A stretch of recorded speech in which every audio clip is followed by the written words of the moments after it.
SportsBeat is brought to you by Ken Garth. We hear you. Thanks for staying up with us. We have a great show prepared for you. We'll go in depth on another great week for the Utah Jazz. But, you know, we have to begin with the tragic news today that NBA legend Kobe Bryant is dead at the age of 41. Yeah, he and his 13-year-old daughter, Gianna, and 7 others were killed in a helicopter crash in Southern California this morning. According to reports, they were on their way to a travel basketball game.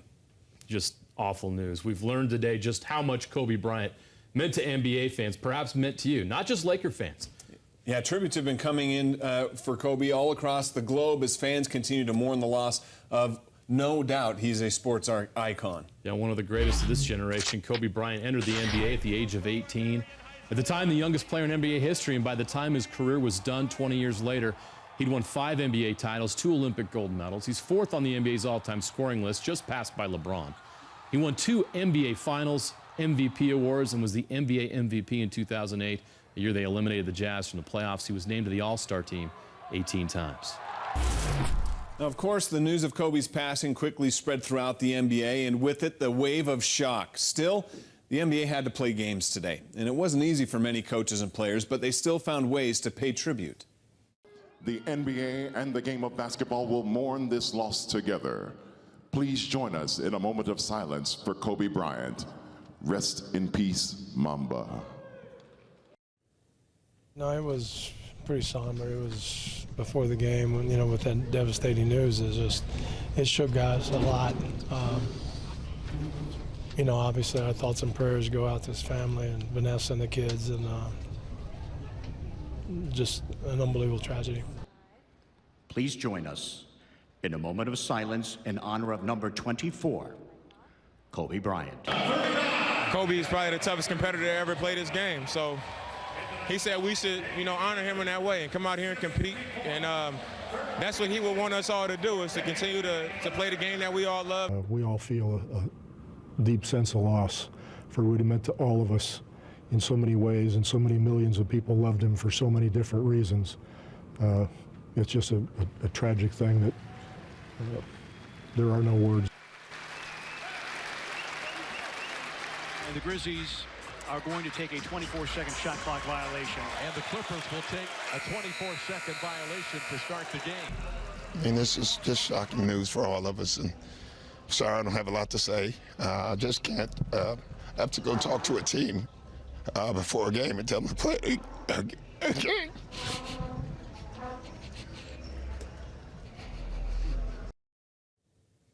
Definitely touching moments. Several Jazz players also reacted today on social media, including Rudy Gobert and guard Mike Conley, who said he was heartbroken and it was an honor to compete against Kobe. Donovan took to Instagram saying Kobe was one of the best. Former Jazz man Jay Crowder said he'll never forget the respect he earned from Kobe. And Darren Williams, former Jazz man, said Kobe was the greatest competitor he's ever gone against. The Jazz also issued a statement today saying in part that, quote, Kobe was a generational talent and one of the most competitive players in the game. The impact he's made on our sport will not be forgotten. The statement also expressed condolences to Kobe's family. Few knew Kobe better than his teammates. Utah Valley head coach Mark Madsen was one of them. He played 3 years with Kobe on the Lakers, and they won 2 championships together. Mark was also an assistant coach with the Lakers in Kobe's final 2 seasons in the NBA. I had a chance to speak with Mark, and he shared his thoughts on the passing of his friend. Coach Madsen, thanks for your time. I appreciate it. And I just can't tell you how sorry all of us feel for everybody that played with Kobe, that knew Kobe, that's going through this and mourning his loss right now. What's going through your mind right now as you're processing this news? I have a lot of different emotions and feelings, but I think the biggest one is just I feel so sad for his family, because Kobe loved his wife and daughter so much. So much. He lived for his family.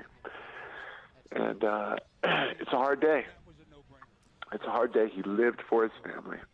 And after he retired, you know, he would come back to games with his family. When he was playing, he would come with Vanessa and his daughters. And it's just a really hard day. Can you give some more perspective on, we know Kobe the player, we all watched him play forever, but you know a different Kobe than we do. And you just mentioned it, Kobe the father. What was he like as a father? This was in this moment he was doing something with his daughter, something that he enjoyed. How important was that part of his life to him now that basketball was over for him? That was everything. That was everything to him. His family was everything.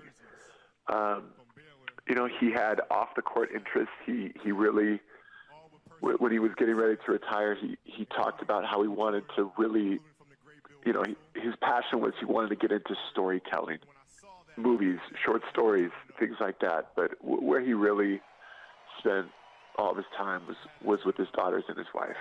I spent 3 years with Kobe as a player, and then I coached him for 2 years. And when I played with him, it was a new experience for me because I had never been in a situation where the stakes were so high, and I'd never played with anyone who was such a winner. Winning was everything, and he pushed everyone around him. He pushed me. He pushed me extremely hard, sometimes harder than I even thought I could be pushed. Sometimes it was hard for me, but through those moments, we developed a bond. We developed a friendship that it grew and grew over time. And then by the time I came back a decade later, the relationship just continued to grow. And I'm going to miss him. What was it like coaching Kobe? I mean, can anyone really coach Kobe? Can anybody really coach one of the greatest players of all time? I mean, obviously the game prep, anytime you went up in front of the team to do a whiteboard scout or to present something, you just had to make sure you knew everything because Kobe was brilliant. He knew the game inside and out, and he demanded your best as a player, as a coach. I think that's one of the reasons why the franchise, the Lakers, had so much success is because Kobe held everybody to such a high standard. And he brought so much joy. He brought so much joy to people. People work hard in this world. L.A., a lot of great people in L.A., and sometimes we all need a diversion. And Kobe just brought so much joy and happiness to all of the people all of the fans of L.A. and fans of basketball around the world. I mean, he brought joy to his teammates. Sometimes you're out there on the court, something good would happen, or you're cheering from the bench, and he would do something amazing. And he just brought a lot of special memories to a lot of people. You mentioned the memories. As you're thinking about him, is there a story or two that pops up in your mind and your memory that you're thinking about right now? I'm sitting here talking with my wife, Hannah, about this, and one thing that I brought up, I told her, and this isn't a big one, but we were on the Lakers charter once, and there was some type of emergency. I had to make a call, but we were in the air. But the old planes back then, they had a wired phone where you could swipe your credit card, and it cost you $1 a minute, $10 a minute, whatever it was. And I just remember Kobe somehow knew I needed to make a call, and he said, "Come up here and use this phone, use my credit card, whatever you need." And that, he had your back. He had your back. He could be pushing you so hard, you didn't know if you could go further. Really, I mean, I had played in high school, I played in college. I thought I had been pushed. I thought I had done all that, but I got to the NBA with Kobe. I didn't realize how much further I could be pushed. And those moments sometimes were hard, but then you need something. He was the first one. Kobe was the first one to have your back. Have you had a chance of speaking to more of your teammates or more of his teammates today? Yeah, I've been reaching out to a lot, and it's, I think we're all just in shock. And when I first heard the news, I thought it was a hoax because it just seemed too soon. We kind of already knew what his legacy was in the game, but now that he's gone, I mean, if you look back, what do you think Kobe's legacy is going to be? I mean, obviously the basketball legacy is huge, but for people that lived in L.A. and that were around him, it's his family. Coach, I've taken up too much of your time. I'm so sorry for this loss and for all your teammates, what you're going through right now. And but the perspective you're able to give us on Kobe, the person, not just the basketball player, I think is really invaluable, and I appreciate your time, Coach. We're thinking of you. Thanks, Jeremiah. History with the Utah Jazz and with Jazz fans. You love to hate him, right? But by the end of his 20-year career, there was mutual respect. Yeah, no doubt. From his airballed three-pointers in the '97 Western Conference semifinals to 2 playoff series wins and top it off with a 60-point game against the Jazz in his final NBA game. Some of Kobe's most memorable moments did come against the Utah Jazz, and he reflected on that during one of his final games against Utah. They were really, really tough on me, man. You know, more so than the other crowds. I mean, they were tough, and you know, from signs, from shooting a free throw to literally just yelling right in my ear, taking the ball out. Man, it pissed me off so much. I mean, it was like 08 in the playoffs where I just kind of, you know, just erupted after a play and just started talking back to the crowd because it was just, they just kept driving. So, you know, so that being said, it's fond memories. After that series, I was a very miserable summer for me. I mean, every day I thought about it. You know, I thought about trying to get past these guys. The fans here, I think, is even more special because of the rivalry, because of the battles, and because of the love-hate relationship between us both. You know, it's at the end, it's hard to say goodbye to that. You know, because we all want to go down memory lane and reminisce. Like, you know, they want to hate me tonight, I want to hate them, but we suck. So it's not, you know, but it feels good to get that ovation. He was there as he said that, and I'm looking back on it, it's like, man, wow. Yeah. Love-hate's the best way to describe that relationship between Jazz fans, and I think it's a big part to do with the envy they had. They wanted a fierce competitor just like Kobe. Absolutely. Well, we'll remember the 5 most memorable moments for Kobe against the Jazz coming up. Kobe goes to the dribble. Kobe underneath, reverse layup is good. And the Utah Jazz continue to win 14 of their last 15, including a thriller against Luka and the Mavs. We'll look back at that coming up next. Rudy gets turned around, the long right blocked. Oh my! Where did he come from? And is Rudy going to make the All-Star game? We're going to make his case coming up.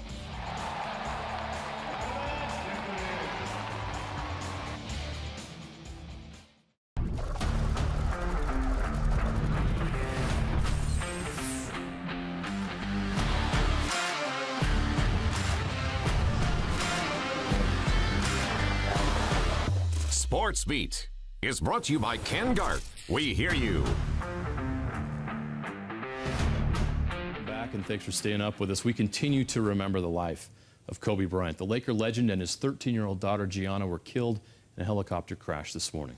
Yeah, as we mourn the passing of a sports icon, we also want to remember the moments that made him a legend, though, as well. Now, there were so many. And for this week's SportsBeat Top 5, we narrowed it down to 5. We look back at Kobe's 5 most memorable moments against the Utah Jazz. Open Kobe Bryant for three, another airball.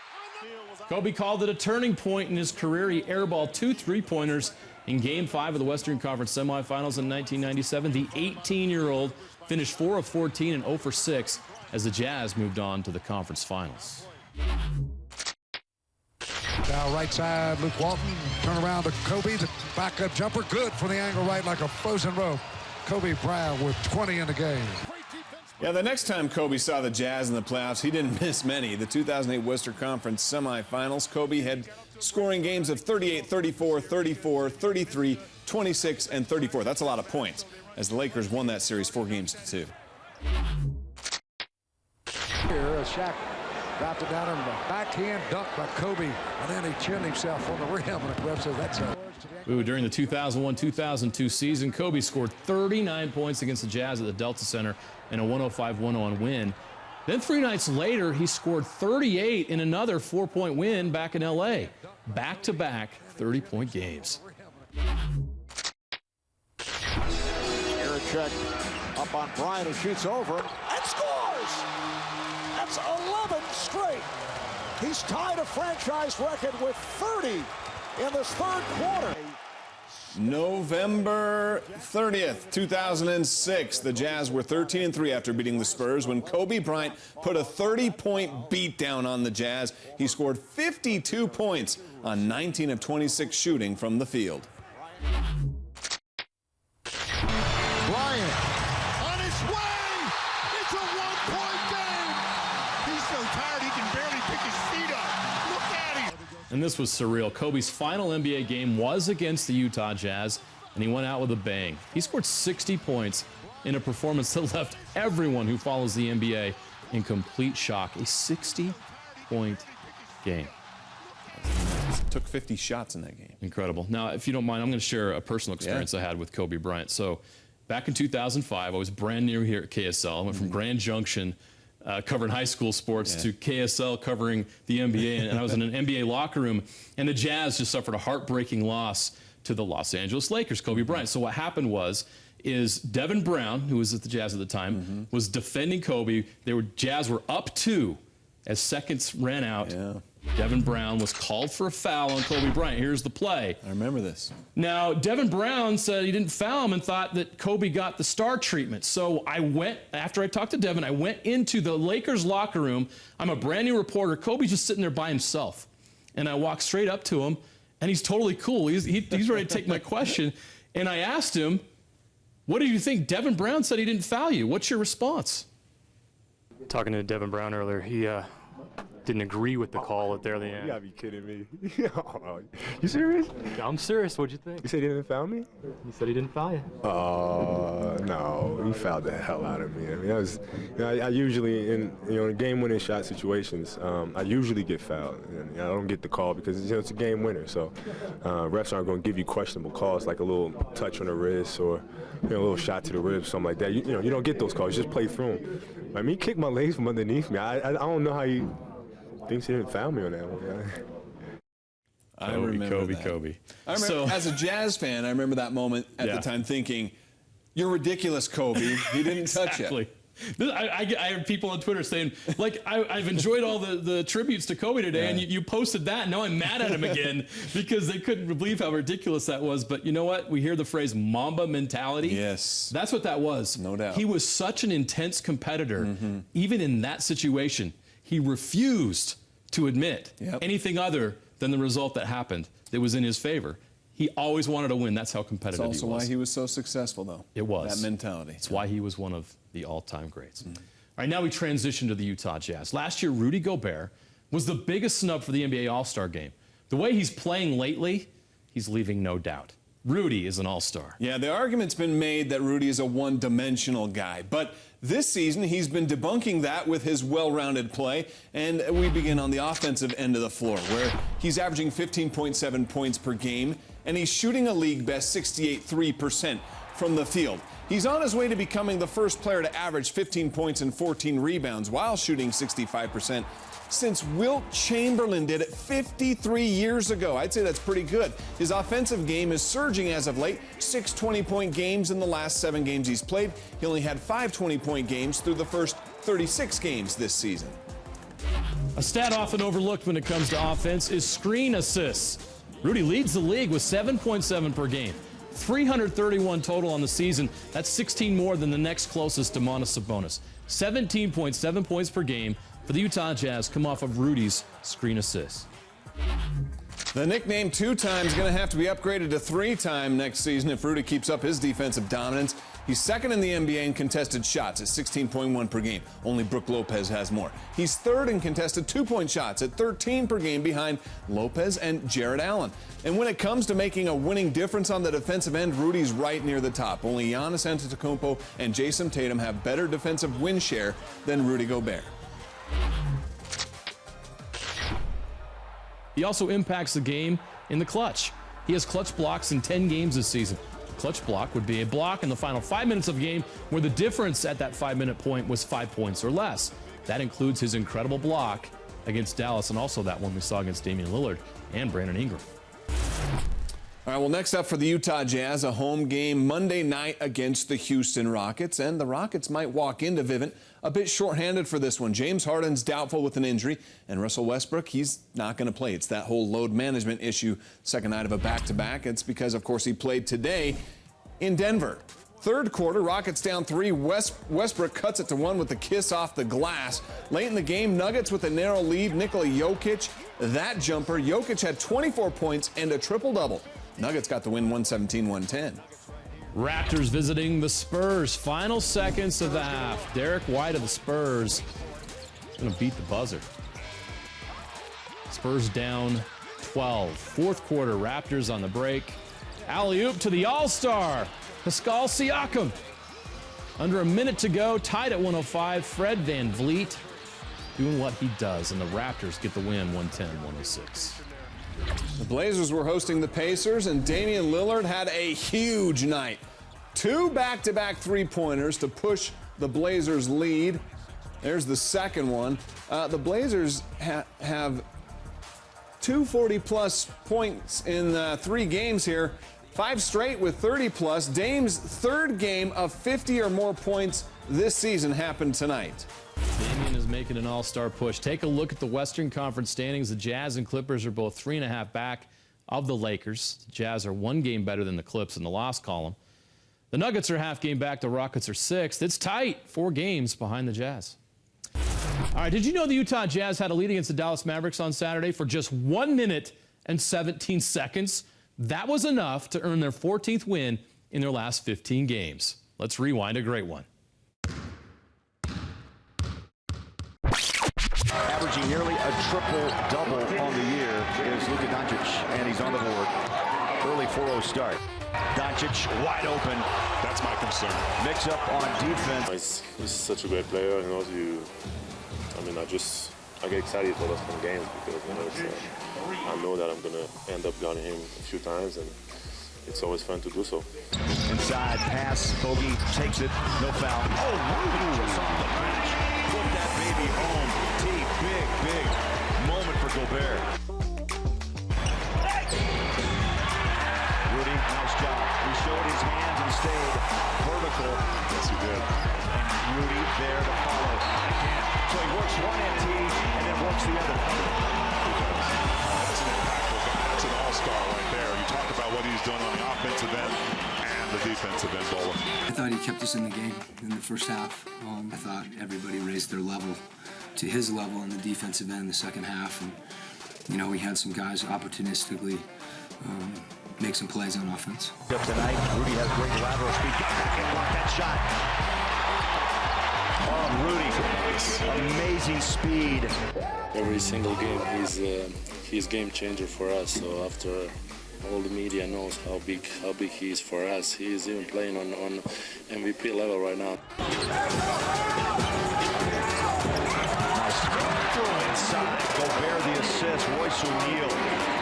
Here in Salt Lake, Porzingis on a wraparound. Gobert stood his ground, and look at the big man run. Takes it into front court, takes it out. Joe 3-ball up, got it! Oh, what about Rudy bringing it across midcourt? Jazz race in the front court, bounce it, Royce up high, and throws it home. Well, nice wherewithal by Donovan Mitchell to turn just as that ball was coming in bounds. Guarded by Royce O'Neal, turns. Gobert. That ball was still going up right there, and I think this could be a decent challenge if Coach decides to. Yep, he's going to do it right here, and I agree with you thoroughly. I just saw the replay on the big screen in front of us. That ball is still on the upward flight to the rim. I'm convinced he let the guys lay it up at the beginning of the game so he could block it late. That's my new theory. No, he's an all-star. You know, and I think that's a play shot. Over the top, Bogey, 3-ball, got it. Look at the emotion coming up early on. His first bucket here in the fourth. He's enough this year. Donovan ties the game. 104. Dropped it, picks it up. He's double teamed, dropped it again, picked up, stolen. Royce O'Neal. Now he makes his move, downhill runner, up and out, tap it in. Rudy Gobert. Donovan runs downhill, attacks, kick it out. Royce, 3, yes! Perimeter. Rudy gets turned around, the long right blocked. Oh my! Where did he come from?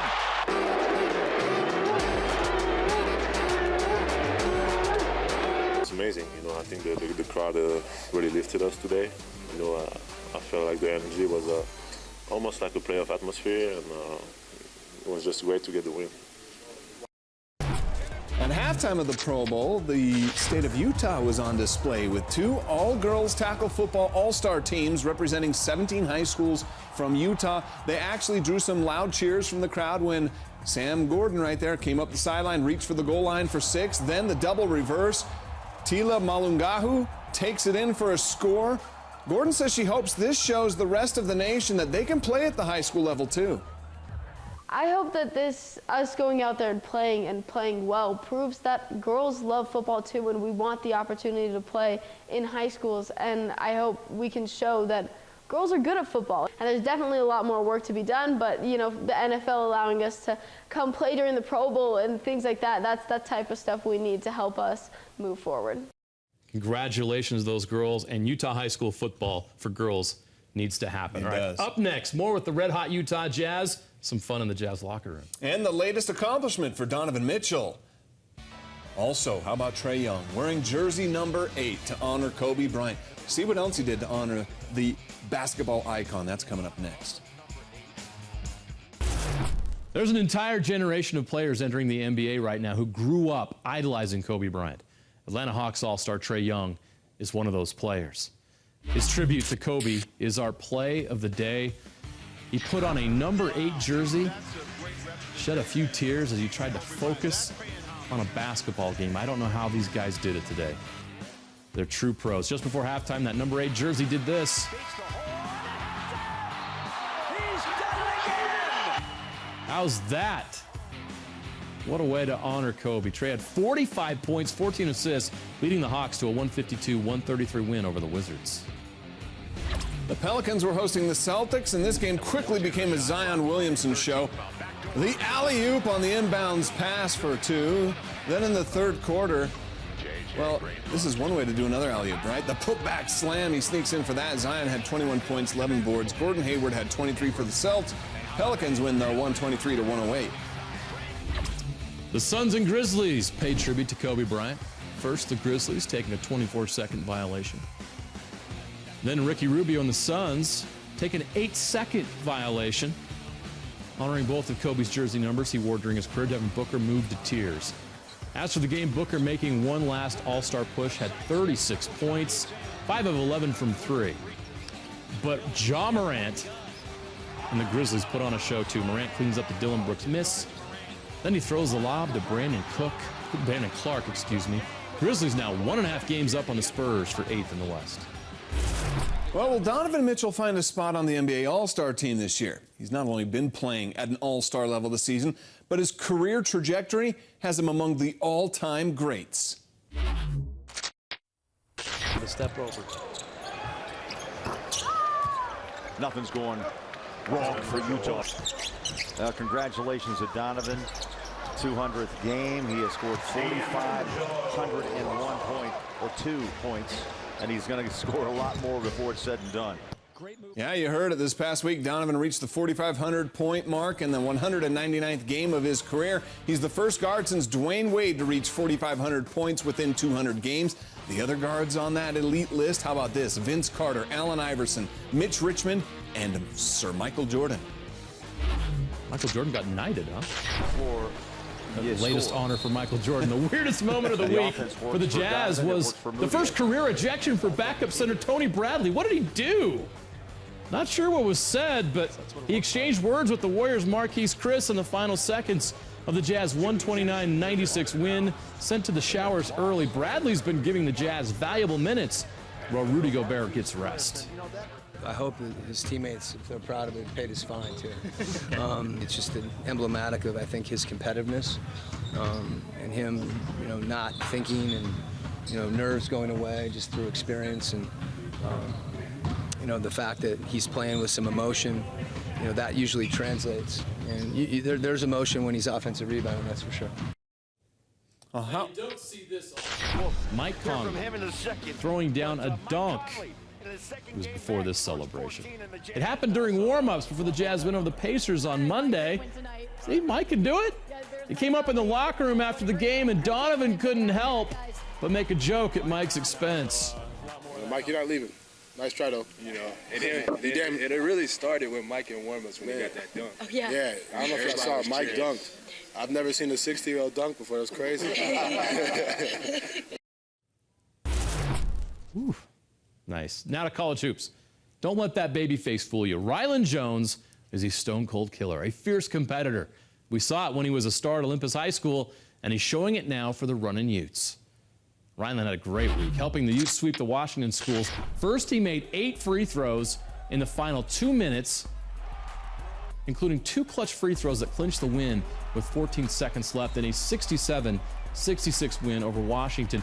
Then on Saturday, he scored a game-high 24 points, had 4 steals in a 76-64 win over Washington State.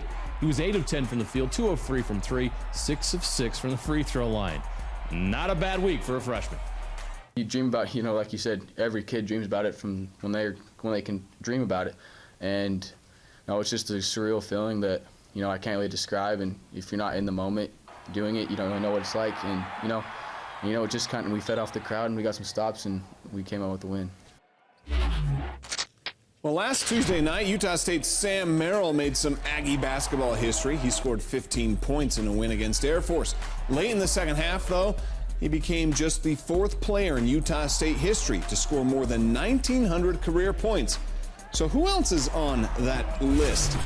How about the legendary Wayne Estes? He played with the Aggies from 1962 to 65, finishing his career with 2,001 points. He was an All-American with the Aggies, and the current practice facility on campus is named after him. Merrill is also chasing Greg Grant on the all-time list. Grant finished his 4-year career at Utah State with 2,159 points. He played with the Aggies from 1982 through 86. And number 1 on the list, no one forgets the sharpshooting J.C. Carroll up in Logan. Carroll's way out in front with 2,522 career points. He averaged just under 19 points per game for his career. That ran from 2004 through 2008. He was the WAC Player of the Year in his senior season. Nobody's going to catch JC. That record's unbreakable up in Logan. San Diego State is the only remaining undefeated team in college basketball up against UNLV today. The Rebels gave the Aztecs all they could handle, but San Diego State finds a way. They win a tough one on the road, now 21-0 on the season. All right, next we try to figure out what sport this is and show you why this is so mesmerizing. The great clips are next. What is this? I love it. All right, it's time for great clips, and this is going to feel a little bit like ABC's Wide World of Sports. Yeah, we learned something new this week. There's a sport called the World Indoor Bowls. Not bowling, indoor bowls. Bowls. The reason we know that is because of this. Great clips of the week. He was 3 feet away from it. Britain, of course this is in Great Britain, at the World Indoor Bowls Championship, and this is one of the most mesmerizing sports highlights I've ever seen. Goodness. I have no clue how this sport works, but I know greatness when I see it. How did he do that? Look at the smirk on his face. He's like, yeah, I know. Somehow Brett lost the singles title to some guy named Robert Paxton. I assume this was broadcast on ESPN at the Ocho, right? Of course. I wish I would have caught it on the Ocho. Speaking of the Ocho. Yeah, how about the X Games 2020? Bad jump turned into a great landing. I guess you call it the knuckle flip right there. Does he get bonus points for that? Because that's incredible.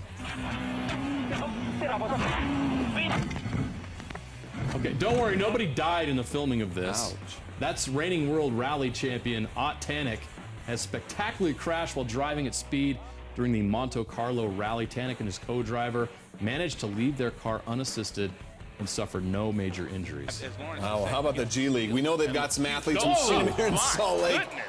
This is Jalen LeCue with the Northern Arizona